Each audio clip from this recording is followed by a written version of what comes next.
iminsi igenda ishira niko ibintu byinshi bigenda bihinduka, ku isi yose ibintu birahinduka, imiturire y'abantu irahinduka, imijyi irahinduka ndetse n'ubuzima bugiye butandukanye, ibintu byose bigenda bihinduka, imihindagurikire yabyo rero ntabwo yasize n'urukundo ndetse no mu rukundo ibintu birahinduka, ubwo urukundo ari kimwe mu bice bigize iyi si dutuyemo kandi kikaba ari kimwe mu bice bikomeye kandi bifite agaciro, bifite n'imbaraga kurenza ibindi byose. Rero mu mihindagurikire yabyo n'urukundo rwagiye ruhinduka, aho kera wasangaga umusore yarashyingirwaga umukobwa atigeze amenya mu buzima bwe bwose, imyaka ye kubaho kwe kose atigeze amenyana nawe, atigeze aganira nawe, atigeze abana nawe, atigeze asabana nawe, atigeze agira umwanya wo kumenya byinshi ku buzima bwe, ku byo atekereza, kuri purani ze, kuri fiyuca ye ndetse n'ibindi bigiye bitandukanye. Aho uyu munsi rero imihindagurikire y'urukundo, ndagira ngo mvuge ku bintu bitatu bidashobora kubaka urukundo rw'iki gihe cyangwa se rwo muri iyi minsi. Niwisanga rero mu rukundo rwawe ibi bintu bitatu biri kubonekamo, uzamenye ko urwo rukundo rudashoboka, anytime muzatandukana n'uwo muntu cyangwa se hari ikintu kizabatandukanya, nubwo uyu munsi ushobora kwibwira yuko muri mu rukundo ruzima bitewe n'amarangamutima murimo, ariko ibi bintu bitatu ngiye kukubwira nubona ari byo urukundo rwawe rwubakiyeho cyangwa se birimo, uzamenye ko urwo rukundo rwawe rutazashoboka.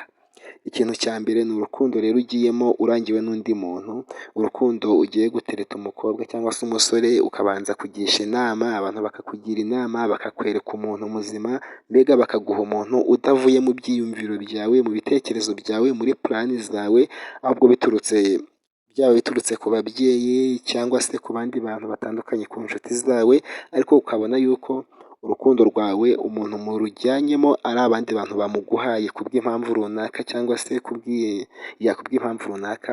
Iki kintu rero uzamenye yuko uru rukundo rutazashoboka, nubwo muzakundana mu bihe bya mbere mukamerana neza, ariko uru rukundo uzamenye ko rutazashoboka. Hanyuma ikintu cya kabiri ni urukundo rw'amafaranga.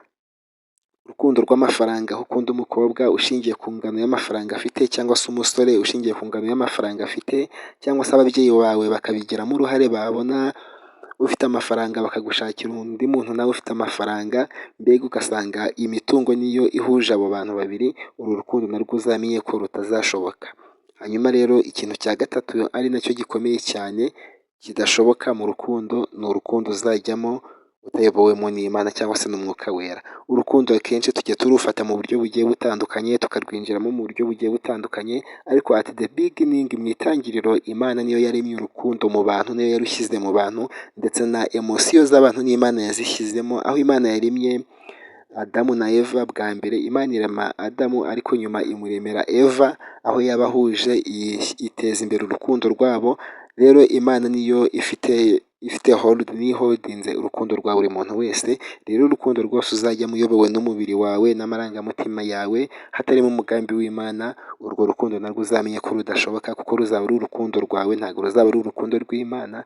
Mu gihe urukundo rero rwacu ari imwe muri depatimenti Imana yashyize mu buzima bwacu. Rero igihe wagiye mu rukundo ukibagirwa uwarushyizeho n'uburyo yarushyizemo na purinsipe yarushyizemo, uzemeye ko urwo rukundo rudashoboka. Mwari kumwe nanjye Sam Motivator, reka duhure mu biganiro byacu bikurikira.